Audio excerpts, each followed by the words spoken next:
My name is Kevin, leaving out my last name for reasons that will become apparent. For the last 10 years, I have worked for the state of Utah in the part of the government that handles road emergencies that do not involve wrecks of more than one vehicle and an animal. Yes, that is right. I work in the roadkill department. That's what we call it. It is also the place you get sent when you are being punished, which is why I am working there after gaining 10 years under my belt. To be frank, I probably should have been fired.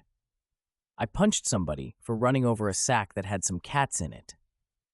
I'm pretty sure the guy was the same one who threw them out there in the first place, because who intentionally tries to hit a sack that is moving around on the road? The guy had to know there was something alive inside that burlap bag. Anyways, it didn't end well because he sued the state and won a chunk of money, and I would have been fired, but I had a perfect record before this incident. The shrink that interviewed me took mercy and said that I was temporarily out of my mind when I smacked the guy upside the head. So, I was on duty the night the call came in about a cougar and an elk being dead in the middle of I-80 at 2 in the morning. Since it was a double death, both myself and another guy, a youngster who had been with the department about a month and a half, were sent in separate vehicles to get the bodies loaded up onto our flatbeds and take them to a spot where we were currently dumping the dead bodies found on the roads. Dead animals on I-80 were a priority and, frankly, were the reason we were kept on call. If an animal was hit on a local road, we knew it wasn't likely to cause any further accidents, so they were level 2 and further down the line on the list of priorities. The young man who was working with me, I will call Bert because I don't want to use his real name any more than my own. Neither of us did anything wrong, but I know I don't want to be associated with this story when it comes to my peers at work, and I am going to assume this young man doesn't want to be either. Bert and I arrived on the scene, and there was only one cop still there. The animal bodies had been dragged off to the side of the highway, so all we had to do was to hook them up to a wench which was on both flatbeds. The wench would pull them up onto the flatbeds where we would secure them and haul them away. It is a tedious job that can be done easily by yourself, but that is extra easy when you have another person there to help the body or bodies to get pulled up onto the flatbed. A board is sent along to help slide the body up onto the flatbed, and when have an extra person, you can have one on each side of the board to help guide the body up. We arrived, and I pulled my truck first up to where the elk was laying. It was the bigger of the two, so I wanted to get it out of the way first. I should mention that along the side of the highway was forest on both sides. I imagined what had happened was the elk was being chased by the cougar when they both ran out across the highway, being struck almost immediately. Cars moving at a steady 65 plus do not leave many living creatures after they are struck. This was proof of such laying on the side of the road. There were no cars or trucks except for the rare semi which cruised through while we were loading the bodies. The cop had turned off everything but his lights, so the night was very silent. The lights on top of the trooper's car were sending red and blue beams in all directions, which was how I caught the eyes when they reflected those flashes of light.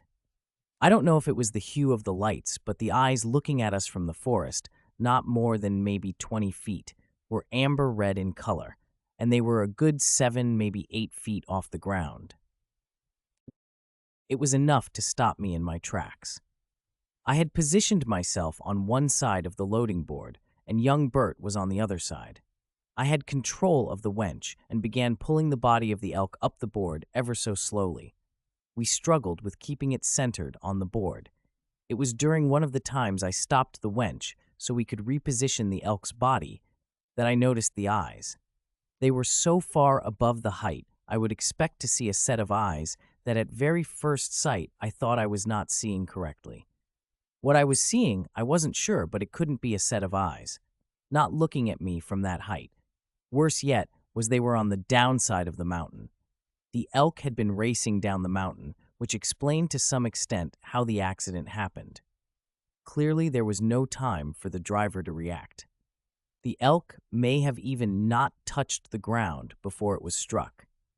They are big animals, and coming from the upside of the mountain, it may have been able to jump and take one stride before launching again to clear the concrete forms they have, up to separate the traffic from the different directions they travel. Then the animal might have been struck before ever touching the ground on that side of the highway. The same was true for the cougar. The latter looked better for wear than the elk. It must have been struck by something smaller, or maybe just a glancing blow was made. Either way, it had been enough to end the big cat's life. It was a big cat, too. A big cat for a big elk. What I was discovering, however, was that there might have been a third creature involved in this chase. Even more than three. I saw only the one, however. When something is looking at you that is at least 7 feet tall and likely taller, you don't ignore or forget it is there. You also do not want to give away that you are aware it is watching. Whatever it was that was so tall would have had the advantage on us if we had to battle. Something of that size was likely to have the advantage of speed. Keep in mind it wasn't very far from where we were at to where the edge of the forest reached. I was on the driver's side of the flatbed, which was the far side from the forest. I could make it if we bolted for the cab, but could young Bert? He had no idea what we would be bolting to get away from. What if he chose that minute to say no? He wasn't going to be forced to rush to do anything. Or if he did make a great effort, but still it wasn't good enough. No, I needed to get him in a better position. I stopped the wench and told Bert to leave the elk and go over to his flatbed and get it into position to load the cougar. While he did that, I stepped out in front of his truck and directed him. The lights of the flatbed surrounding me gave me a sense of security. It felt unlikely the creature would bolt out of the forest while so much illumination was happening. I hadn't been able to get close enough to Bert to tell him what I had seen. Now that he was in the truck, I could walk around the same side of the flatbed as he when we went to the back to load the cougar. That was when I casually told Bert to not give himself away, but to search the trees across from the other flatbed. I told him to look 8 feet off the ground for a reflection of the cops' lights when they happened upon the set of eyes. Once alerted, he saw them right away, same as myself. They were hard to miss once you knew to look that far off the ground. They hadn't moved since I first noticed them. I told Bert in a quiet tone that the elk was far enough onto the flatbed that I could take off, and it would ride back there at least far enough for us to put some distance between us and this current location. We successfully loaded the cougar onto his flatbed and didn't bother to strap it on. The big cat would ride just fine with just the wench cable strapped around its midsection. Once we got the cougar loaded up, the cop took off. He barely waited for us to clear the edge of the truck bed before killing those lights and taking off. That freaked both of us out, and we sort of gave our plan away by the way we both ran to get our positions. Bert raced up and climbed behind the wheel of the flatbed, while I rushed on past him to get myself into the cover of those wonderful headlights of the truck. I had Bert follow me over to my flatbed, keeping the headlights on me the entire way. Neither of us knew where the eyes had went when the cop turned off his flashing lights. I reached into the truck cab and pulled out a flashlight that has something like 1,000,000 of whatever they use to measure light. Suffice to say, it was a really bright flashlight. I turned the beam on while it was aimed in the direction of where I had last seen those eyes, and was shocked to catch what looked like a German shepherd's head duck down into the cover of the trees. The eyes that flashed back at me for just a second were indeed of an amber nature.